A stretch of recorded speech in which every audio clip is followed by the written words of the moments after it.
Love Crazy is a 1941 American screwball comedy starring William Powell, Myrna Loy, and also includes Gail Patrick, Jack Carson, and Sig Rugman. This is the 11th of Myrna Loy and William Powell's collaborations together. And actually, it's directed by Jack Conway, a director who I've seen in one of the other, um, one of one of one of their other one of their other things together, and also in the easiest way, um, which is another which was a part of my Constance Bennett deep dive there, where I watched a lot of her movies. But I also just watched The Libeled Lady, so I've got this is number three in my Jack Conway trilogy, I guess. Yeah, so this one is it's interesting, the kind of movies that they are doing together. I have not watched, I don't believe I have seen, at least not in this bout, I haven't seen like the most famous collaborations that they do, which are the Thin Man movies, but they have an interesting dynamic in some of these off Thin Man movies. This is one where it's a couple that it's their wedding anniversary, but William Powell decides to go off for a walk with an old flame, a very aggressive old flame, and due to a miscommunication by her by Myrna Loy's disapproving mother, very ably played by what's her name? Gail, no, not Gail Patrick. Gail Patrick is the other woman. Oh, Florence Bates as the disapproving mother of Myrna Loy's character. Yeah, she says that, oh, he spent the whole time in her apartment, obviously getting up to fuckery, but no, it turned out they just gone for a walk. And for some reason, this actually does make a difference later to Myrna Loy. But so Myrna Loy's character is like, no, we're getting a divorce. When she finds out that she's been fooling around, she doesn't realize it's still fooling around. I don't know why there's this distinction here, but it's apparently enough of a distinction for Myrna Loy. And he decides that he's going to get himself declared crazy, and therefore she won't be able to divorce him, and she'll have to let him stay with her for 6 months. Except she refuses for him to stay for 6 months. She knows that he's fucking around. So he gets committed to a insane asylum. And there, in this, Jack Carson is a neighbor downstairs who he kind of encounters at the beginning, who then gets in good with Myrna Loy. So she's kind of moving on, and Jack Carson is definitely the antagonist, who's like, he drives by the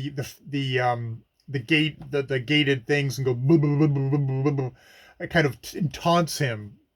So it is an interesting movie. I mean, he escapes. There's a chase by the police. He has to, shades of Miss Doubtfire. William Powell dresses up as an older lady, which actually he does a good job playing. I think if someone hadn't told me, I would have probably just thought it was an older lady of the time. That might be an insult to older ladies of the time, but it's funny. But it's also like, no, you were definitely, William Powell's character, you were fucking around. Gail Patrick is playing the kind of the woman who's like, who cares if you're married? Let's fool around kind of thing. And she's married too. And yeah, it's like Myrna Loy should kick William Powell to the thing. But it's a screwball comedy, and that is not how it goes. And yeah, his really reprehensible behavior is just kind of played for laughs. And I mean, William Powell is extremely charming.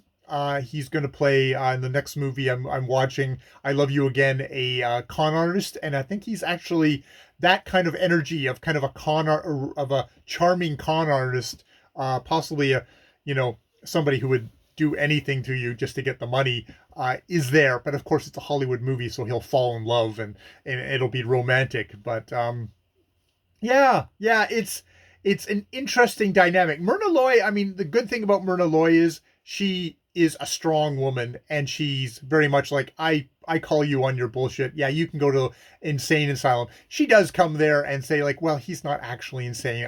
You should release him back to my custody.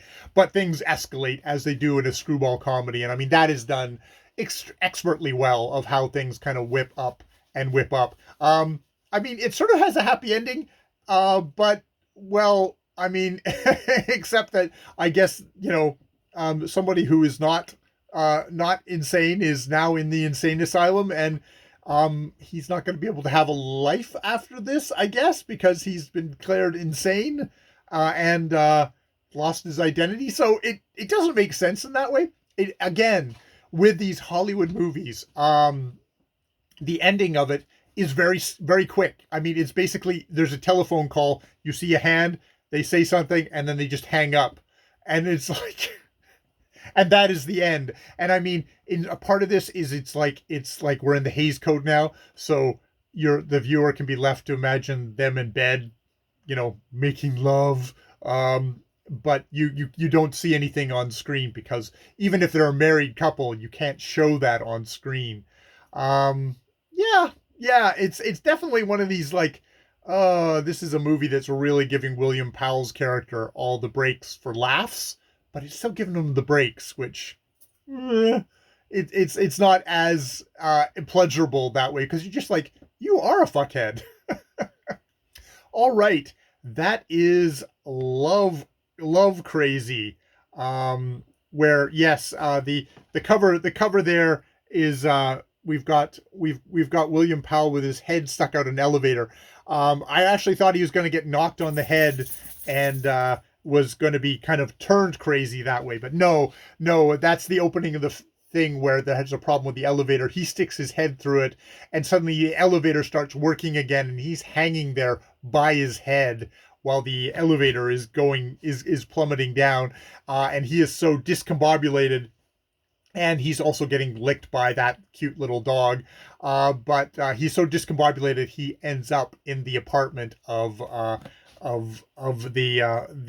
Gail Patrick's kind of bad girl character. So yeah, it's fun. It is fun. I am enjoying just watching them, even if sometimes I'm like, I don't give you a pass on that. All right, I've been Jay. More videos later.